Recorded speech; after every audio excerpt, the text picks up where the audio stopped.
Je suis Yasmine Ducry, chargée d'études Flore Habitat à Vienne Nature et j'interviens dans le cadre du CTMA Gartempe-Creuse pour l'inventaire des zones humides.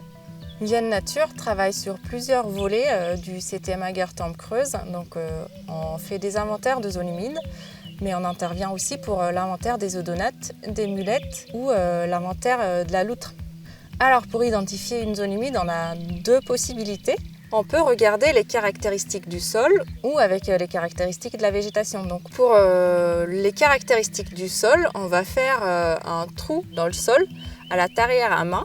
Ça fait un trou de 7 cm de diamètre sur une profondeur de 1,20 m. Et on va sortir la terre et regarder les caractéristiques qu'on voit dessus. Donc si on ouvre les mottes de terre, on va voir les traces d'hydromorphie. Ça se présente sous forme de taches de rouille. Donc ça va être le fer qui s'oxyde avec l'eau et qui laisse des traces qui sont caractéristiques des zones humides, ce qui nous permet d'identifier une zone humide même en période de sécheresse ou hors période de végétation. Et pour la végétation, ça va être la végétation qui est présente sur une parcelle, s'il y a de la végétation spontanée qui est présente. Ce qu'on va faire, c'est un relevé, ce qu'on appelle phytosociologique. Donc on va dresser une liste de toutes les espèces végétales qui sont présentes sur une zone, ce qui va, après analyse, nous permettre de rattacher ce relevé à un habitat de zone humide. Les végétations qu'on trouve souvent dans les zones humides, c'est par exemple sur les zones ouvertes, les prairies, ça va être des végétations à joncs. C'est comme des espèces de graminées qui poussent en touffe et qui sont refusées par le bétail.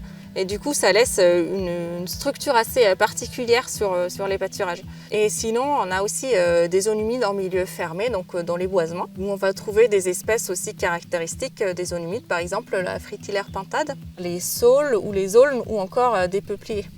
Ces inventaires des zones humides sont une demande des services de l'État qui ont fait une prélocalisation pour les zones à prospecter. Et les données relevées vont être transmises au Forum des marais et à l'Agence de l'eau pour qu'elles soient mises à disposition des services de l'État, des collectivités, des communes, pour qu'elles puissent enfin être intégrées dans les PLU ou aussi à destination des propriétaires de parcelles pour qu'ils puissent voir un peu quel type d'action ils peuvent faire sur leur parcelle pour favoriser le fonctionnement des zones humides.